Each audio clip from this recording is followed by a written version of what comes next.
Hello friends, I am Michelle K. Pedroso and currently taking Bachelor of Physical Education Level 2, and this is my self-introduction. At this moment, I will discuss to you my note-taking, the Chapter 5, Evolution of Media and Globalization.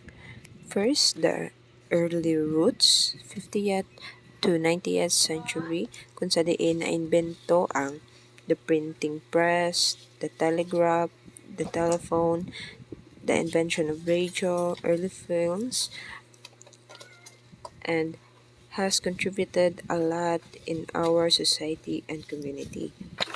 And letter B is the 20th century revolution, television, satellite, and the internet. First is the television, which the arrival of television in the mid-20th century nga kung sa diin naghatag sa aton sang dako nga bulig, especially for example sa pandemic. That time ara lang kita sa aton mga puloy-anan, which is hindi kita makagwa kag tungod sa virus. Ang television naghatag sa aton nag-provide sa aton sa information and awareness around the globe. Nga kung sa diin para kabalo kita kung ano ang aton mga maayo nga himuon kag hindi himuon. Next is the satellite. The launch of Sputnik 1 in 1957 were marked the beginning of the satellite era. Nga kung sa diin makaano kita instant communication across vast distance, and there's a significant value tungod kung wala ang satellite, useless ang aton gadgets kag mga phones and other technologies advancement. Next is satellite technology, from black and white screen to colored, which is allows us to watch international events and movies. And number 3 is the internet, which is very useful in today's generation.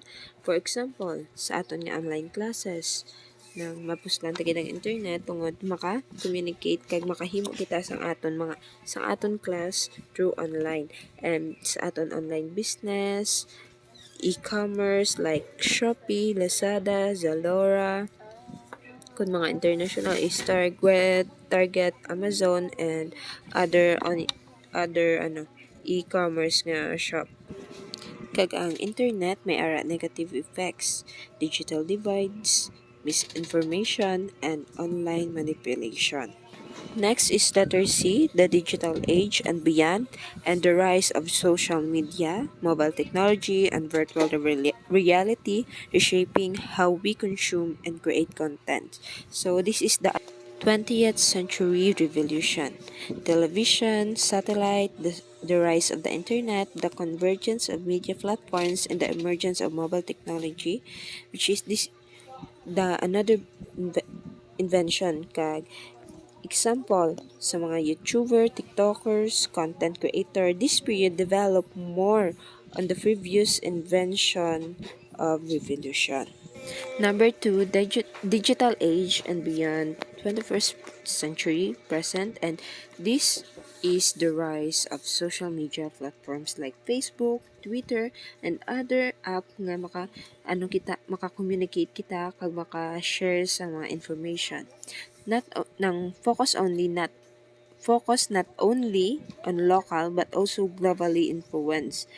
Next is the interconnectedness and interdependence. Through Netflix, TikTok, there's is a connection between, also their culture and tradition. Sa cultural hybridization naman is, example is ang volleyball, which is hindi gina siya totally nga independent lang, kundi may combine Indian storytelling or may combine sa iban nga mga domestic and international nga mga genre. Amo ina nga nag-mix culture. That would be all. Thank you.